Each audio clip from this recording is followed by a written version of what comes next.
Hey guys, Eminem Gaming here, and today we're back with another video. Today I'll be talking about my first impressions of Bloodborne, the Old Hunters DLC expansion, and also I'm going to just briefly at the start talk about how you access the DLC. So first of all, obviously you've got to buy it. You've got to buy the DLC. But once you've done that, what you need to do is beat Vicar Amelia. It's one of the earlier bosses, but it's not the first boss. But really, it's not beating Vicar Amelia that's the important thing. It's actually interacting with the skull on the altar after you've beaten the boss. Now, obviously, you'll see on the screen now.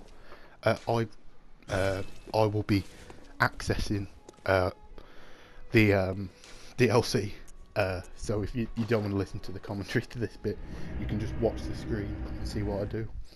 But anyway, so if you're on the New Game Plus, if you've already interacted with the skull, you don't have to go back and beat the boss again. You've already interacted with it, it's done. But if you're starting a new game or you've lost your save or whatever, then this is what you need to do. Okay, now you've done that. That's the first real big step. What you've got to do is go to Hunter's Dream. From Hunter's Dream, you'll be given a gift from a messenger, and just accept the gift. And what then you need to do is head to the church. Now I messed up a bit, as you can see. I went to the wrong spawn location, but you can from this spawn location actually get to it, but it just takes longer. But yeah, from there, once you're at the tomb, you need to go to the graveyard, and there will be like a portal sort of weird thing come out, and just wait there and wait for the big beast whatever thing to grab you, and then the DLC will start. And yeah, so that's basically how you access it. So I hope that's useful, if anything. So my first impressions, obviously it's been a long time since I've played Bloodborne. For me, game of the year, without a doubt. But I was questioning because it'd been so long. Was it as good as I thought? Was it maybe a game drought? What was I think? Was it really that good? But I think this DLC expansion's definitely regained my love for Bloodborne. Now, I'm not the biggest fan of Dark Souls games, Demon Souls, Dark Souls. I'm not the biggest fan of them. Not because they're not brilliant games, because they are. But for me, they're very slow paced, and take a while to actually to get somewhere, get progress. Bloodborne does not have that problem at all. In fact, Bloodborne, the one thing I love about it the most is the fact that it is, even though it's incredibly hard, it is one of the most rewarding games. When you die, obviously, you're given a chance to get your blood echoes back, but you could also lose them. So if you've got 200,000 blood echoes, you die from a really cheesy hit from a dog or something, and then you can't get back to that point. You could lose them. But when you do get far in the game and you do actually progress, it is one of the most rewarding things in gaming. I think you definitely feel like the effort you put in will be rewarded, and that's what I really like about it. Now, obviously, the expansion, it's not, I'd say, too much different from the game, but they have definitely made a few changes that a lot of Bloodborne fans will notice. The combat is a lot quicker. You will fight some of these bosses, and well, they're not even bosses, they're just regular enemies, and the speed of them and the amount of hit points they have is unbelievable.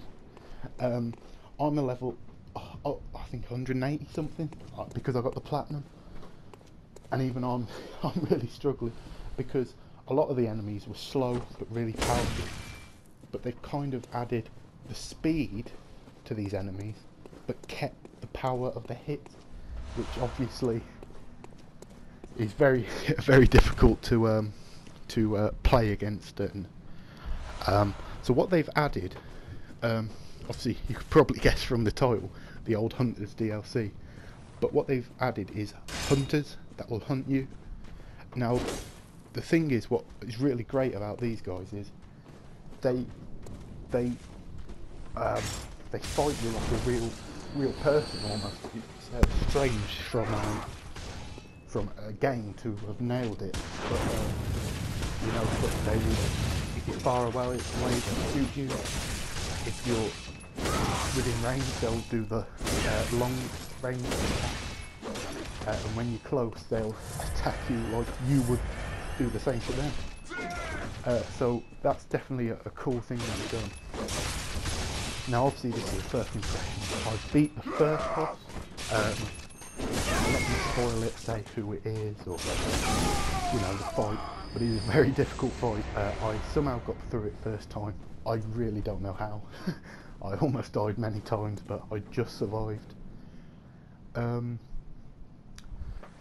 yeah, the art style, obviously, it's similar to Bloodborne, but I think they've nailed that kind of nightmare atmosphere a lot more. You'll go through places and there's massive rivers of blood, and the enemies look more evil, I think is the word. And the thing is, because the hunters have been here for so long in trap, they've ended up turning almost evil themselves and attacking just anything and anyone near them. But what you'll notice with some of the enemies is they will stand off you. Not all the time, but sometimes they will stand off you and just almost scared of you, which is an interesting thing that they've done. But yeah, it's more of, I think, you know, they haven't changed the game completely. It's not like something like Destiny where they made just like a completely different game. But it's definitely added more lore to the game, more of a story. Because Bloodborne's one of those games where there is a story, but you've got to search for it, and then there's a lot of fan fiction and all that crazy stuff that comes with speculation about the game, the world, the setting, and all that good stuff. But I think they're definitely putting more story and emphasis on the story with this. But again, it's not like they're giving you a linear story. You have to find it yourself. But if you're really into Bloodborne, you'll definitely get the references to the main game.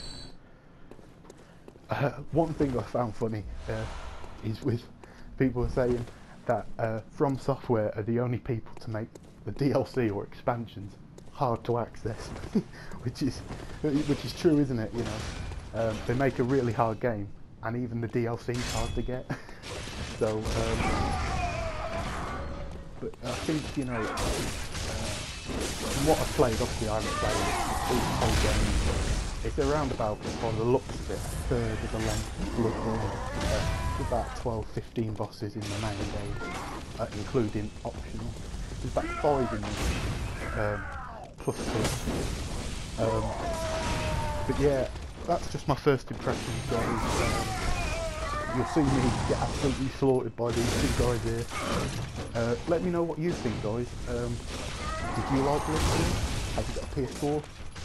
Maybe if you did, would you try it? For me, like I said, the game itself, from me, got a 10 out of 10. Could not find a fault in the game. For me, Game of the Year, without a doubt. But let me know what you guys think in the comment section down below.